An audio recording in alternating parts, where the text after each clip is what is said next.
কথায় আছে যেটি বাঘের ভয় সেটি বলে সন্ধ্যা কেমন হয়। আছেন সবাই? আশা করুন ভালো আছেন। মই শর্মিষ্ঠা আবারও হাজির হচ্ছে নতুন দিনে নতুন একটা খাইতে গল্প ভাল শুনতে লাগে শুনতে আর থাকুন। তুলতে ভাল লাগে না তাইলে কি চলে? তাই তো মই ভয় না খায় চলে গেছিলাম জঙ্গল বাড়ি এখন টাটকা টাটকা ঢেকি শাক তুলির জন্য। মোর তুলতেও যেমন ভাল লাগে তেমন খাইতেও ভাল লাগে। তো বাড়ি এসে দেখুন মাংস আনছে, সপঘর কয়দিন থেকে গান ধরছে মাংস খাবে মাংস খাবে।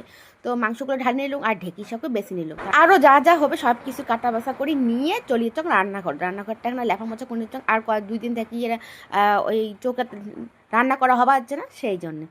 তারপর ধরে নিলুম আগত কড়াইটাই তুলে দিলুম। তো দেখা যাক কী কী রান্না হয়। মাছ দিয়ে হবে ঝিঙে আলুর ঝোল, পাতলা ঝোল, বটবটি আলু ভাজা, তারপরে মাংস আর আছে শাক, মেলা আয়োজন হয়েছে। আর এই যে রান্দির বসে এখানে আমও খাবার জন্য এটা হচ্ছে আমার ভোগ আম, মানে কাঁচাই মিষ্টি নাগে মোর শ্বশুরমা কাটিয়ে দিছে তা এখন গাছের প্রথম এই ভোগ আম খাওয়া। তো তারপর এই মাছগুলো ভাজি টাজিয়ে নিবেদ হচ্ছ।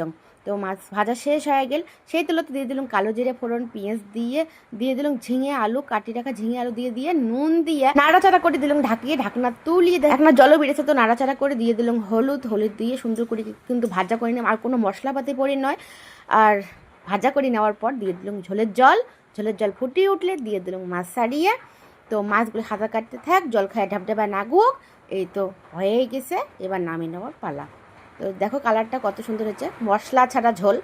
তো তারপর এখানে কড়াই তেল দিয়ে রসুন ফোড়ন দিয়ে কাঁচামরিচ দিয়ে দিলাম শাক চারটে সরিয়ে বা নুন দিয়ে এখানে ঢাকি দিম। আর ঢাকা চাপা দিয়ে রান্না করলে সুন্দর সিদ্ধও হয়। ঢাকনা তুলে দেখলাম শাকগুলো সিদ্ধ হয়ে গেছে, জলটা শুকিয়ে গেছে, দিয়ে কাঁচা সর্ষের তেল দিয়ে নামিয়ে নিলাম। একই শাক না রস রাখলে সেই শাকের রস দিয়ে কিন্তু ভাত মাখি খাওয়া যায়। তো তারপর জড়ে দিলাম ওই পাশে ভাজাটা, আর এই পাশে আসিয়ে গ্যাসত রান্ধি মাংস।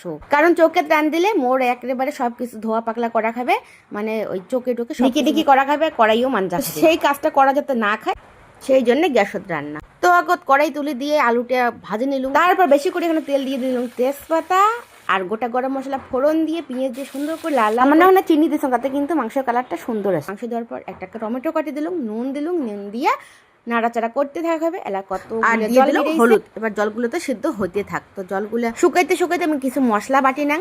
তো সেই আদা রসুন বাটি নিয়ে দিয়ে দিলুম, যে মরিচের গুঁড়ে জিরের গুঁড়ে দিয়ে মিশমিশ করে বাটি নিলাম। আর মোর শ্বশুরমার কথা, বাটনা হবে চন্দন তবেই তো হবে রন্ধন। তো সেই কথাটা মনে রাখিয়ে একদম মিশমিশ করে বাটি আনিয়ে আর রঙের জন্য দিয়ে দিলাম সামান্য রেড চিলি পাউডার।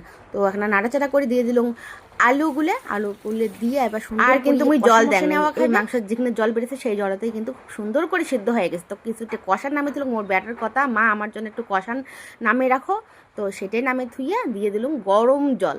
এবার গরম জল দিতে আর নামার সময় দিয়ে দিলাম এই তো গন্ধটা ছিল